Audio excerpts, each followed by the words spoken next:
Well, since this is the last episode of 2024, I thought maybe you could share from a mostly personal perspective. What are like some of the big lessons that you learned as you look over the past year, and how do you seek to employ those lessons or apply those lessons in 2025? So, as a pastor and as a Christian, as you look back over your year, what are some things where you look back and you say, boy, I think the Lord has grown me in this area. I'm eager to do this now instead, or something like that. It's I know that's kind of broad, but yeah, it is.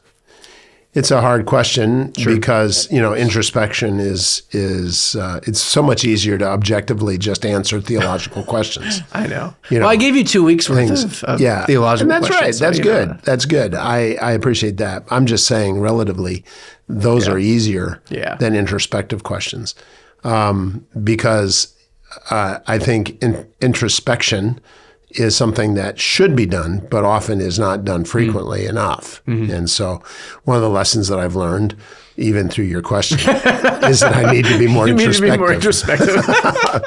Okay, we're done.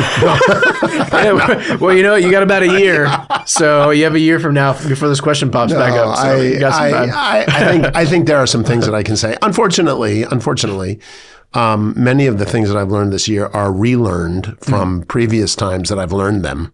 And I keep having to learn the same thing over and over because either I'm dull-witted or very strong-willed. And sometimes both are true. And so I regret to say I relearn sometimes the same lesson over and over, such as the lack of humility that seems to so quickly find its way into my mind and out of my mouth as I interact with people, as I deal with things. The pride that exists is difficult, and it interferes really with the power of God's Spirit being evidenced in my life. So I have learned this year the devastating influences that pride have. A corollary to that is that I've learned that when in conflict, the greater pursuit is not the exertion to overcome and by brute force, either through logic or strength of personality or multitude of vocabulary or whatever, to overcome resistance, but is to exercise humility. That leaves room then for the power of God. And I think that I've learned that the reflex of controversy needs to produce humility, not further arrogant striving, right? So I've learned that this year in numbers of circumstances, including maritally, including ministerially, including personally, as a parent, with children, grown children. Yeah. I've learned that. And so, or I've had that lesson reiterated and revitalized in my mind. So I think that's one thing that, defaulting to humility as opposed to pride and arrogance is something that God honors and it should be the response of choice when you get into conflict. I think that another thing I've learned is the value of relying on others and not feeling the need to handle things myself.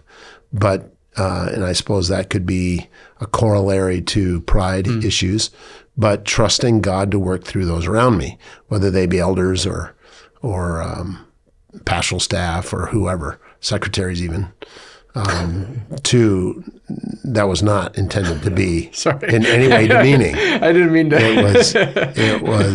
It was just the people around me all the time. Yeah. So I look at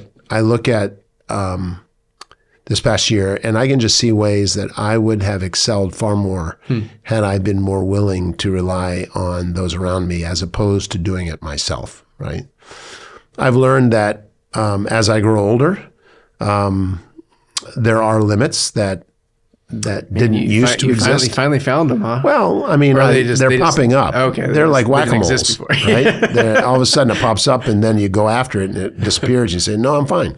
And but yeah, I think that's something that's true too. I mean, I'm thankful that God has wired me with energy. Yeah. I mean, I'm an energetic, zealous, Yeah. exuberant personality, and I have a frame that accommodates that. So I'm grateful for that. And I believe that's a blessing from the Lord, but that should not be taken for granted, nor should it be abused, right? So that is something that the stewardship is necessary, along with the fact that I've had aspirations all year long to lose a bit of weight, and I pretty much maintained my weight all year long, which is a victory, I suppose, because I could have gained, and I've held, but I wanted to lose. So I've learned that at an older age, it's very much more difficult to lose weight than it used to be, right? So I have to be far more disciplined, and that discipline is something that I have found is not easily maintained. So in that it's humbling as well. I have found that when I have absented myself from the fellowship with God in prayer, that I truly do have the ability to see quickly the ramification of such neglect. And I have had sweet times of prayer, both privately as well as with my wife, as well as with you guys and the staff and so on. But I've also had times where it's been perfunctory or obligatory or simply something that I've neglected. And the effect of that has been evident, I feel. And I think that is, again, learning the necessity, as 1 Thessalonians 5 says, that in everything we are to give thanks, and we are to pray without ceasing, and so on. So I think that's a major, major issue for me. Just my observation as I've looked back over the year, I've read far more secular books than I have spiritual books. It's like hard candy type reading, things that, or historical novels or action books, or I'm reading right now a book that My Helmet, My Pillow, or, by a guy Lackey that was a World War II soldier. And it's basically a memoir of his time, both in boot camp all the way through his fighting and return home. So those kind of things intrigue me, but I have to discipline myself to read less of those and more of other books that are more enriching than just intellectually stimulating with historical interests, which I have. Sure. I majored in history in college, and I've never lost my penchant for it. So I think I've learned that I need to be far more deliberate in what I read than I have been this year. And so I intend this coming year to do that, to be more intentional in my reading. Lessons learned. I think I've learned that I am capable of wounding people with careless words. I've had numbers of occasions this year where I've said things and people have been hurt by them or wounded by them. I never intended to hurt them or wound them, but that kind of insensitivity is its own problem. And so I think I have had my mind, my heart sensitized to whatever measure of brutality that my mind and tongue are able to combined produce. And so I think I need to really, like the psalmist who said, set a guard upon my mouth, I need to be careful and not wound people. Even my wife, I can be curt and harsh, cutting, sharp, pointed, overly pointed, and not tender, sensitive, accommodating, patient, and so on. And so those are things that I've learned. That's not valuable to do those things. That's not something I should seek to preserve. I should definitively and intentionally seek to overcome those penchants and be far more careful to speak words that are seasoned with grace. And I have numbers of occasions where I've had to, even elders, I have had to privately approach and seek forgiveness for the way that I spoke to them, whether it's by cutting off a line of thought that they've had, or overwhelming them with preponderance of argument that makes them back away or whatever. So out of respect for me, I need to be such a better steward of the respect that I have from elders and so on. I think those are some that, on a positive note, those are kind of negative things, but on a positive note, I've learned how sweet the Lord is again, to a new level, how cohesive His Word is. I've been impressed by that this year as I've studied God's Word. How amazing the Word of God is in its influence and impact, both in my life and in the life of those around me. So I think that's something valuable that I've learned. I've learned how gracious God is in the death of my mother. I've learned the joy of laying a loved one into the arms of the Lord.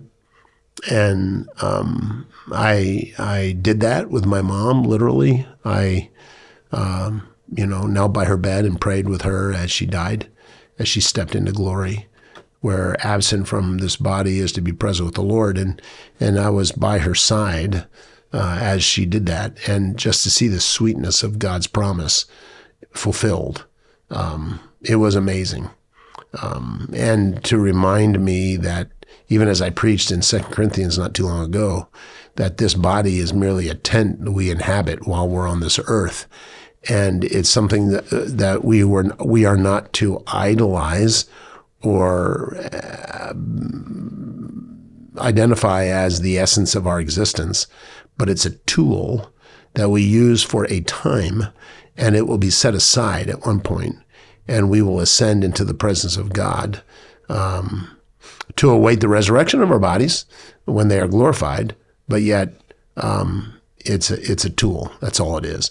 And when my mom died, I looked at her, and she was not recognizable. It was the weirdest thing.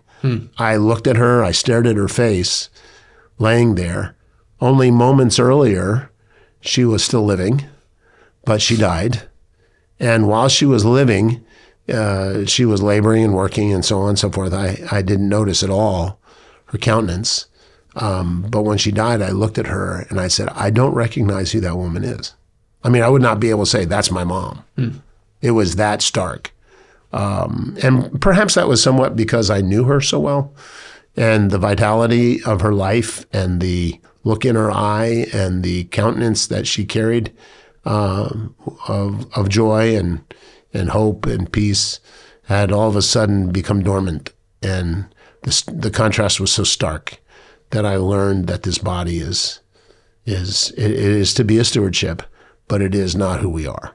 And I knew that, but Right. It's something that I think that going through death with her just underscored yet again and made all the more poignant for me. I learned how much I love my siblings. It was a sweet time with them when we were together. And I think I had lost awareness of how precious that was because all our lives get so busy. Sure. And so on. But then when I got back together with them and we were grieving and mourning together, it was a very sweet time. And I really valued them and their input in my life. Those are some things that I've learned.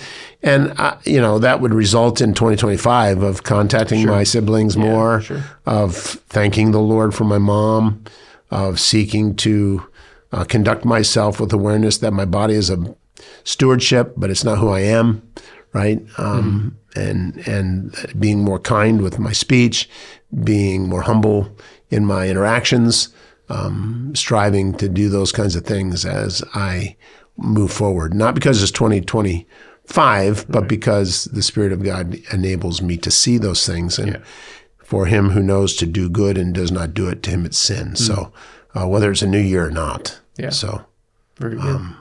there you go. That's great. Thank you. Yep.